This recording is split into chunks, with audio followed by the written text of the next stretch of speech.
Now please put your hands together to welcome our beloved guest, special guest speaker, Sri Nara Lokesh Garu. Please put your hands together. Please give grand welcome.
I had a huge privilege to spend some time with him, very articulative, very knowledgeable. I felt he is the real deal.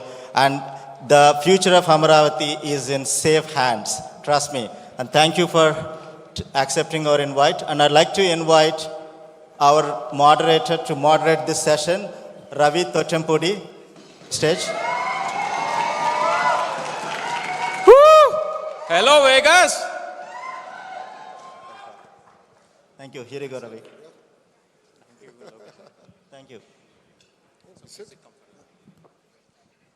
So first of all, thank you, IT Sir family for giving this incredible opportunity and then spending time today with our own Honorable Minister for the state of Andhra Pradesh for technology and then electronics and especially with some of the things basically that you're working on.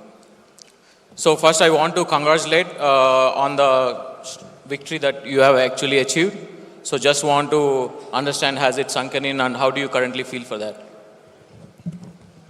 First off, thank you IT sir for having me here. Our journey is not new. I remember working with IT sir way back in 2017 when I became the first time IT minister. So thanks for having me, really appreciate it. Please give a round of applause to our minister. And also one of the other, sir, I wanted to also understand what was the important lesson that you learned from your father, N. Chandrababu Garu, especially given his expertise in bringing the innovation to the state. No, I mean, you skipped a question. So which is? You didn't let me answer the first question yet. And I love questions, so. I mean, to be honest, victory was certain. But I think this kind of mandate took everyone off guard. This mandate has increased our responsibility. It's a great responsibility on our shoulders. We take it with all humility. There are a lot of aspirations that people of Andhra Pradesh have. And as a government, we really need to be focused on delivering on those aspirations. So I think we're going to meet midways in terms of delivering on that.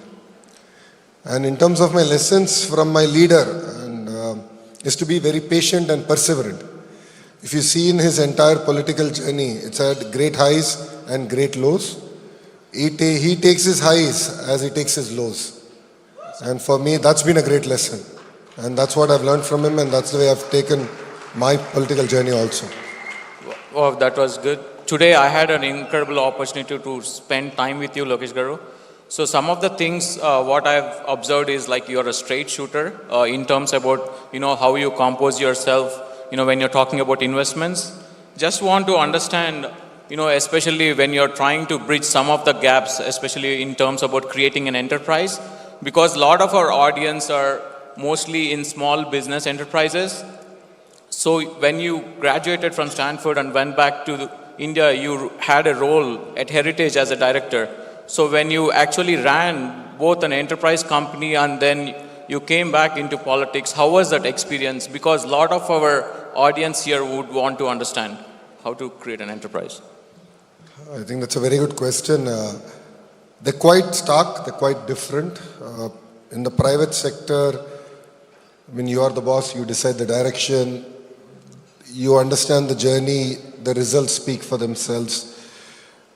If 1 month you miss something, you know where to correct. I think politics, you only get elections once every 5 years at the state level. So it gets very difficult to figure out whether you're in the right trajectory. And it's very important to remain grounded, meet people, hear from them, understand whether what you're doing is right and whether what decisions you're taking are meeting with their aspirations or not. So for me, that was very, very important. I think both journeys are mutually exclusive, but one thing I have learned being in the private sector and now in politics is building your team. You need to decide early on who can take you to a logical conclusion. I mean, who will be part of your journey. I think that's very important because when I joined Heritage, we had a crisis. Things were not good. We were losing a lot of money because of our retail expansion. Dairy was not bringing in that much of profit. So I had to decide early on the direction, trajectory of the business. Then I had to figure out whether the leaders believed in that vision or not. And based on that, I had to take decisions. I think politics is all about that also. I think you need people who believe in your vision, but also have that boldness to correct you when you're making mistakes. So in that sense, in terms of building your team, building the leadership in both organizations is something that I find very similar. Yes. So I think building upon that, also, you come from a legendary family who want to, building upon the legacy of your family, what is the vision that you create, especially like, for example, want to understand the expectations, like say, for example, when I was, going to engineering school, I had expectations from my parents that, are you going to be an engineer or a doctor? Coming from a family, with a lot of legacy, how did you manage your expectations? How did you, come yourself, like, finding those differences?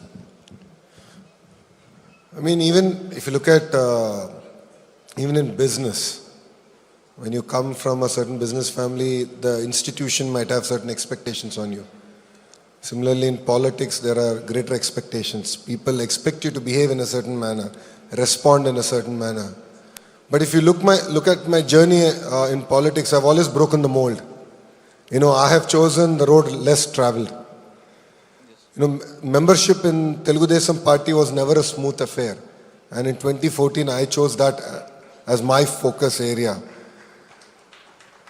Similarly, in 2019, when I had to contest election, there's always a debate on which seat I should contest from. Generally, political legacies, people, second generation, third generation politicians choose a safe seat. I chose Mangalgiri. And Mangalgiri is a seat that we did not win since 1985. So I said, I should try it out. I should challenge myself. And, political legacies are not about safe seats. I think we should choose a road less traveled. I lost in 2019 by 5,300 votes. I never felt bad. I said, I didn't have enough of time to convince the people of Mangalgiri on what Lokesh is. So I spent 5 years, I worked on it.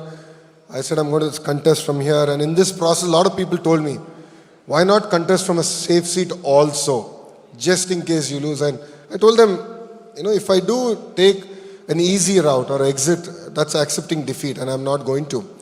So I contested in Mangalgiri in 2024, and I'm really proud to say that I won it with the highest majority that Andhra Pradesh has ever seen, which is 91,000 votes. Wow. Again, after that, when the ministries were being selected, and when I spoke to Babu Garu about what I should do, and he asked me, what do you want? What do you think you want? I said, let me take HRD. Human resource development is one of the most toughest ministries, a lot of teacher unions, and I love the challenge. And it's a great opportunity for me to shape next generation leaders, thinkers, engineers, scientists, doctors. So I always believe as leaders, we should take a road less traveled and transform in your own way. And that is what I have learned.